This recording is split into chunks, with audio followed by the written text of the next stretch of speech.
Bem-vindos ao canal. Hoje eu vou falar para vocês do livro O Perdido, da Companhia das Letras, de Hans Ulrich Teichel.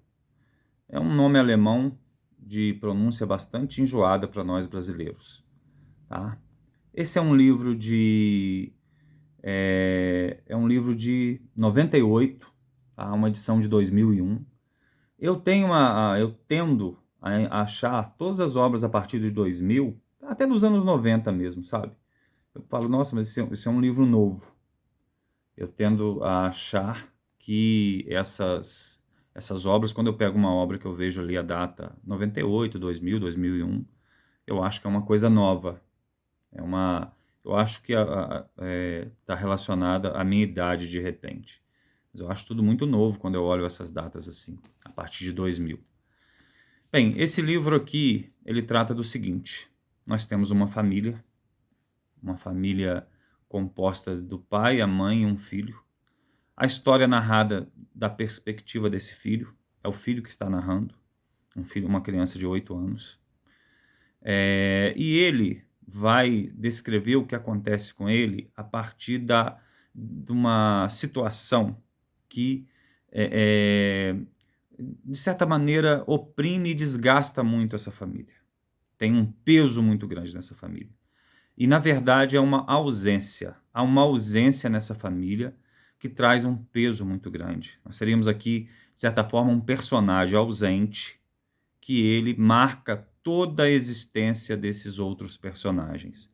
Por quê? Porque essa família tem um filho que morreu, chamado Arnold, e os pais ficam revendo, principalmente a mãe, fica revendo álbuns de fotografia, ficam relembrando dessa criança, desse menino, que eles dizem que foi morto, morreu. Ele morreu ainda criança, um bebê ainda. Mas isso tem um peso muito grande na vida deles. Os pais se lembrando dessa criança, inclusive uma culpa muito grande. E esse menino, a vida dessa outra criança fica bastante ofuscada por essa ausência. A impressão que ele tem é que os pais não gostam muito dele, não valorizam muito ele e ficam sempre se lembrando dessa outra criança que se foi, esse Arnold que desapareceu, né, que morreu. E aí, logo no início da história, eles chamam esse menino para conversar e vão explicar para ele o seguinte: na verdade, essa criança não morreu, esse filho não morreu, ele está vivo, e eles têm esperanças de encontrá-lo. E aí é descrito o que aconteceu. Bem, essa história se passa na Alemanha, uma Alemanha do pós-guerra, extremamente marcada pelo que aconteceu na guerra, pelo que aconteceu no regime que antecedeu a guerra e que existiu durante a guerra também, né? Mas essa família estava fugindo da ocupação russa, eles estavam fugindo em direção à ocupação do Ocidente. Na verdade, eles têm muito medo dos russos aqui, inclusive até pelas atrocidades que cometeram no leste europeu, né? Então, eles temem uma vingança. E eles estão fugindo, mas num determinado momento da fuga, eles encontram uma patrulha russa. E aí a mãe, num ato de desespero junto de outras pessoas, até na primeira explicação eles diziam que essa criança tinha morrido, né? E agora eles estão esclarecendo isso. Ela entrega a criança, ela tinha dito que ela tinha morrido de fome, né? Porque eles tiveram várias restrições, várias dificuldades para encontrar alimento num país todo envolvido na guerra, na fuga desesperada. Os civis sofrem muito com a guerra, né? Mas ela vai dizer, não, ele não morreu de fome. Eu entreguei ele para uma mulher, achei que o meu marido fosse ser confrontado, porque o marido aí, ele é um soldado, ele é um soldado alemão. Então, ela, temendo que eles fossem confrontados e temendo o pior, ela pediu uma pessoa naquele momento ali: segura um pouquinho essa criança para mim, para eu me desembaraçar dessa situação. Só que a patrulha acabou não parando eles, mas os eventos ocorreram de maneira tão rápida que eles se separaram. Ela não teve tempo sequer de falar o nome do filho nem o nome deles para essa mulher, e ela também não sabe quem é a mulher. Então, a partir daí, a criança desapareceu. A criança desapareceu. e eles agora têm a esperança de reencontrar essa criança. E aí isso vai afetar ainda mais a vida desse menino sobrevivente, né?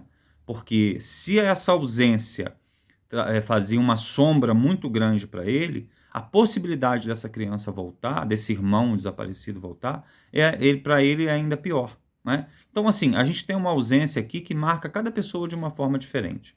Um pai que procura meio que esquecer, ele procura trabalhar muito, talvez, para esquecer isso.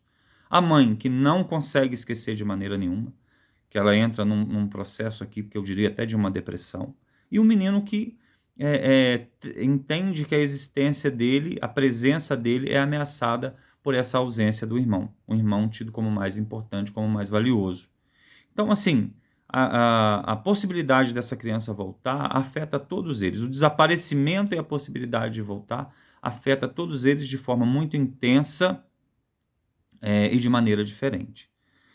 Bem, aí eles começam o processo de tentar encontrar essa criança. Isso não acaba muito bem, tá? Isso tem algumas dificuldades aqui. A história se passa em torno disso. A história se passa toda em torno disso. É um livro curto, tá? A história se passa em torno da vida desse menino em casa, a dificuldade dele de comunicação com os pais, a sensação que ele tem de não ser tão importante quanto o irmão, que aparentemente tinha morrido, mas agora apenas desapareceu, a busca desesperada dessa mãe, uma mãe que fica afetada muito por isso, e um pai que apesar de ter sido afetado, ele trabalha muito, ele é um empreendedor muito eficiente, tá? Ele consegue muito sucesso nos negócios, a família prospera a olhos vistos aqui na descrição da obra, tá?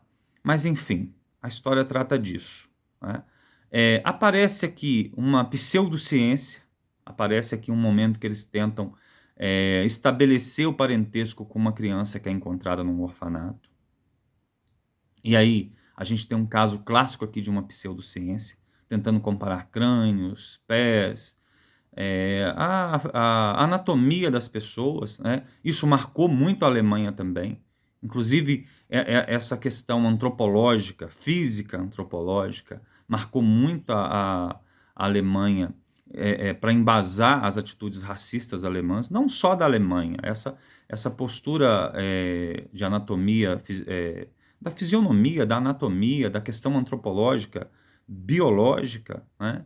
Afetou muito várias sociedades, mas a Alemanha de uma maneira muito especial.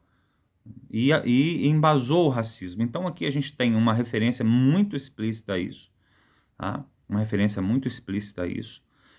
Uma pseudociência, uma falsa ciência, que normalmente uma falsa ciência ela tende a prejudicar muito as pessoas, ou por má fé, ou para se ganhar dinheiro em cima disso, né? Porque ela não apresenta resultados satisfatórios, mas ela engana as pessoas. Então aqui a gente tem uma discussão em torno disso, uma referência a isso.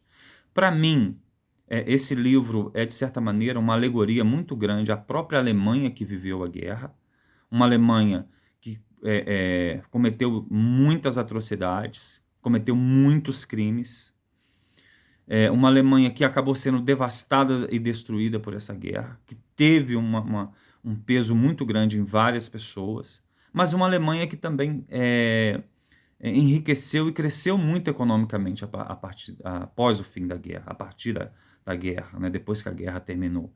Então, assim, nessa família estão muitas características do que aconteceu com a Alemanha no pós-guerra.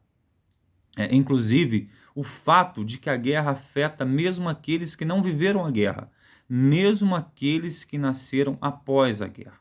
Então, o ato de guerra ele é extremamente destrutivo, porque ele deixa muitas sequelas, ele deixa muitas consequências. Então, nós temos aqui isso, tá? Nós temos essa situação. É um drama familiar, mas é talvez uma fábula do que aconteceu com a Alemanha, como eu disse para vocês. Alguém comentou num vídeo que eu fiz, fez um comentário, achei até interessante, me chamou a atenção, a respeito da minha opção por dramas familiares, né? E aí eu quero até assim fazer uma colocação sobre isso. Para mim, o drama familiar é o que verdadeiramente importa, porque o drama familiar é o que todos nós vivemos. com maior ou menor intensidade. O drama familiar é a nossa história acontecendo. O drama familiar, não estou dizendo que toda família seja trágica, não. Tá? Que toda família seja infeliz, até repetindo um pouco aqui Tolstói. Pode até ser feliz, não é? De forma muito igual, mas desigual na infelicidade. Enfim, mas eu não acredito que exista assim, uma felicidade sem momentos de dificuldade e infelicidade, ou apenas infelicidade. Embora eu saiba que algumas pessoas vivam tragédias muito intensas, enquanto outras têm uma vida mais amena, né? Mas, enfim, o drama perpassa todos nós. Algum tipo de drama, algum drama, nem que seja até às vezes meio que por procuração. Pessoas entram na nossa família, pessoas saem da nossa família, a gente entra em contato com outras famílias, essas pessoas acabam fazendo parte da nossa família, né? E a família cresce, a família diminui, mas nós vivemos os nossos dramas. E esse é o drama que verdadeiramente importa para nós que somos humanos.